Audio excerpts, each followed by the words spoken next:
Hi guys, and welcome back to another review, and here we are today, and we're looking at, of course, the Knights Titan, or the Imperial Knights Titan by Games Workshop. Now, I have to say, I'm just going to lock the camera off there for a second. There's been enough speculation about this, and this came out of nowhere, and sorry for the wobbly camera, because the camera and the legs are balancing on me so I can fit this massive beast in. Now, there's been a lot of speculation. Now, this thing came out of nowhere.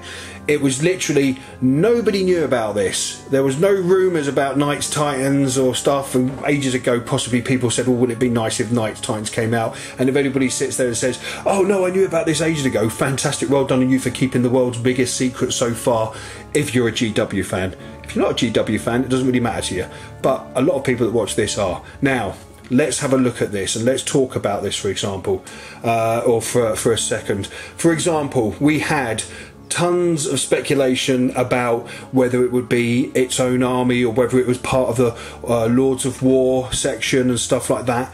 But the nice thing about it is, and the surprising thing about it is, there's its own codex coming out. Now, I'm equally excited about this. A lot of people are going to be going, oh, but now it's going to be about power playing. Well, they're not actually that tough. Yes, they have some strength D weapons, and of course, when it explodes, it's a D weapon in itself. But also, it's going to kill a lot of its own members and its own team around it, and its own troops or allied troops around it. I'm happy and excited because if you know me, you know how much I love my Titans, and we're seeing this brought in, especially the Reaver Titan. You're seeing also the look of the Dreadnought brought into it as well, by the size of the hips, or the design of the hips as well, but it's got that little bit of a Reaver Titan connected to it, and I'm really excited by it. Now, obviously there's going to be loads of other options coming out, and you can probably design many an option through this as it is, but I'm expecting Forge World will probably release some different shoulder pads and head and stuff like that, and weapon options later on, as they've done with a lot of the Tau stuff that's popped up, and obviously it will fit in nicely with your Heresy as well, because if you know anything about your Knights, they were around a long time ago. At the beginning of the Great Crusade, for example, there's a lovely story, and I think it's in Mechanicum, I can't actually quite remember, but it's in one of the stories in the Heresy novels or Mechanicum, where the Emperor turns up for the first time to Mars, and he walks up to a Titan, or a Knight's Titan, and heals the machine. There's a gear or something grinding in it or something like that, and that's how he becomes their saviour, which is really cool, and he unites Mars and Earth together. So I'm really excited about this, and I know a lot of other people are. There's going to be a lot of doomsayers out there that are going to put it down, because that's what we do when we don't like something. But do you know what? It's a beautiful piece, and I'm just looking at the artwork on the box and I'm impressed, and I can see a lot of influences from different sides of the GW and Forge World range that have come together to build this beautiful piece. So let's open this bad boy up, because I'm excited. I'll see you in a second. Okay guys, and welcome back. So first of all, we're going to start with the first sprue that I've pulled out, and I've got to say, these are truly, do you know what I'm liking about this straight away? Okay, and a lot of you are going to go, yeah, but it's GW, who cares, blah blah blah, evil empire, I don't care. What I'm going to say is there is an attention to detail within this piece that I'm not seeing in a lot of other models, and now it's a big vehicle piece, it's a big walker piece, and there's a lot to this. This is going to be a kit that you're going to actually enjoy building, because I'm opening this and I'm seeing this for the first time as I'm recording on this camera. So there's no, I've opened this up earlier, now I'm having a look. There's possibilities for doing some amazing things with this, and so far I'm impressed just by looking at this piece. Now, yeah, I may be a fanboy, but you know what? You've got to love the art of model making in order to appreciate good design and good layout. Now, I'm going to cause some pain for a lot of people, and there's going to be a lot of people that are going to write some angry notes, and no doubt my usual I will thumb you down guy will appear and thumb this down, but this is a cool piece, this is a lovely model, and I'm hoping that when you start seeing this and you start playing around with it, you're going to enjoy this as well. So what have we got? Two side pieces here, look absolutely amazing, so much detail within it, oh my good god. And then we move up to the shoulder pads. Again, you know what, they could have just done basic shoulder pads with nothing inside, but look at the detail that's in there. This is nice, and I guarantee you're going to see a lot of these on Entered for Golden Demon, because the paint jobs that you're going to be able to do, and no doubt Games Workshop will release a supplement at some point that will show you all the different variations of colour that you can do, because it just owes itself to it. The detail on the back here, I mean, if I bring this closer, I mean, just look at that. Now, asking price for this as a model piece, we're going to be discussing later on as soon as we finish reviewing it. So this is the first sprue. So we've got the hatches here. I'm expecting these are some sort of like arm section that goes on here. Engine ports, exhaust and stuff. The shoulder pads on the back. Now if you look at the Reaver Titan, you're starting to see that design coming in from the Reaver onto here, which is beautiful, absolutely beautiful. I'm ecstatic. So that's the first sprue. So we'll take this away. So that's sprue 1. Now I'm seeing only 3 sprues. Now GW have been doing this lately, reducing the amount of sprues but having more within them. So they're starting to think about how much they can fit onto a sprue, which is really nice. And again, the legs. Here we have the main legs. Now I was kind of hoping these bits were separate to the bottom pieces, but I'm thinking a clever person will just clip and cut that to shape. Now I'm not going to do that with the first one because I've got to get used to building it. So here we have the feet, really nice, lovely, and the little eagle heads. Now let's just zoom in close on those. I mean, look at these little eagle heads. These are sort of things that we're after, things that if GW did this sprue that had loads of little bits like that on there, I'd be such a happy man. So it's really nice to see them appearing in here. Here we have the hips. Beautifully done, lots of detail again. Then we've got a guard that goes there. We've got the back of the hips on this section here, and there's just tons of little like pistons and stuff that we're seeing moving over from here. We have like obviously like the Dreadnought type feet, and we're seeing that stuff from like the Reaver Titan starting to appear, which is beautiful, absolutely beautiful. So there is a lot there on that sprue. So this is sprue number 2, and of course we've got a shield. Let's just have a look at that. We've got a shield there, and in the other sprue we saw like sections that you could fit on there. Now I'm expecting some beautiful designs to be put onto these. We're going to see some beautiful paint jobs. Okay, so we're going to move on to the next bit. Now this is the bit that we're looking at, which is the weapon sprue, again with the heads and stuff like that. Now let me just spin this round.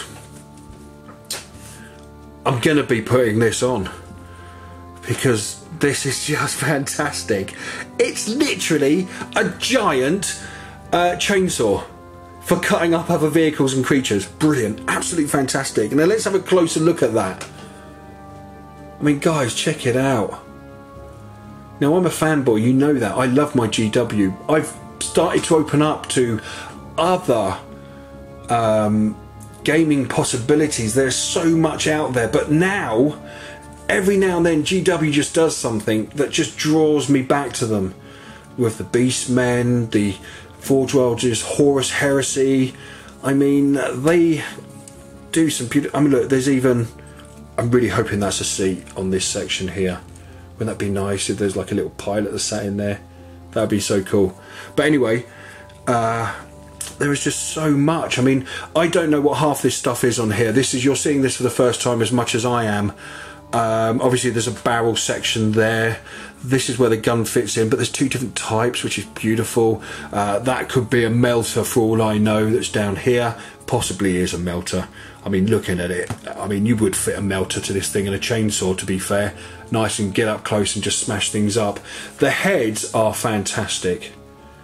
These are really beautiful. Now there's a number of options. There's a skull-like Mechanicus one. I'm probably going to go for like the Knight type because it fits in well. Now I don't know what house I'm going to field, or whether it's going to be part of the Astorium. I don't know. So I'm still trying to remember and read up on a lot of the Knight stuff. But I'm going to be going through White Dwarf. So there's that. Okay, so let's just put that down there for a second, and just so we can have a look at that other sprue again, sprue number 2. There is a head on here, and there it is. I mean, look at that. That's so nice. And even another head there, which would make a beautiful Mechanicum type thing. That'd be really cool. So there are lots of options on here, and even this banner that hangs down, the pendant that hangs down with the little eagles on the side. Dude, I mean, guys, ladies and gentlemen, I am impressed. Okay, so we have one massive base. Dress it, make it look beautiful, create a narrative that you can build within that, with the Knights Titan within that. I mean, I can see wreckage or even a smashed up something underneath it, or buildings and stuff. It just looked beautiful. But do remember, line of sight, gentlemen and ladies. Okay, here we have... Now this is the first, because we're now seeing new transfer sheets. Now you can buy these separately, but it shows all the different houses on there. I mean, it's truly beautiful. I am at awe with this. It's nice to see this kind of stuff appearing. They've really knocked it out of the park. Now, again, a lot of people are going to be complaining, but they will do. It's just the way, the nature of stuff. Okay, so we have a number of options here. The Imperial Knight datasheet comes in a number of languages, which is fantastic for people to understand when they're building. Obviously, the complexness of this model is going to be defined by how difficult it is to follow. As usual, I've got to say, the actual destruction sheets are actually really easy when it comes to GW. They're not that hard to follow. It's quite basic. It just comes together. The legs are going to be... I mean, it's got pistons, dude. Come on, guys. It's got pistons. Any model worth its weight in gold has to have pistons. And it's got pistons. They're in there. Beautiful. Beautiful. And it comes together like a dreadnought stroke Titan. I mean, it's going to be so much fun. Now, you're given two options there. Weapons-wise. Excuse me. But this is just fantastic. This is absolutely beautiful. So guys, I hope you get as excited as I do when you see this, because it is just something. And look at this. Look, let's just spin this round for a second. They even give you a detailed description of the transfers and where to place them within the model. And of course you've got your purity seals in there. I mean, it's something absolutely gorgeous. I mean, look at that. Seriously, look at it. Guys, if you're bitter about GW, this is going to change your minds. And I really hate to say that, but it is. But you've got the different variations here on the sheet. It's difficult to get this all in without having the camera a mile away. It is absolutely gorgeous. So, I hope that you have as much fun building this as I'm going to. Let's just have a look at the sprues one more time.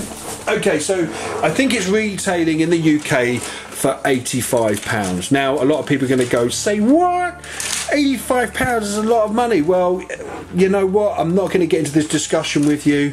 £85 for this kit.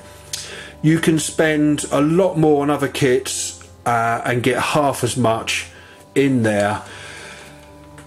Now, I'm going to cause some controversy, but I think it's worth the money. I really like this. I'm happy as a bunny.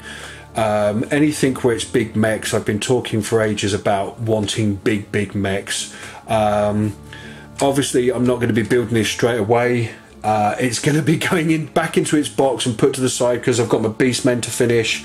I've got a lot of other projects that I'm doing, but this will be coming back out in the near future, and I'm interested to see how these work in a battle. So please watch out for people's channels where they do battle reports for these, and let me know, because I'm going to be excited to see how these work out. Now, this has been a really long video, so guys, I'm going to see you later. Remember, be good. Stay cool, have a great day, and I'll see you very soon. Take care.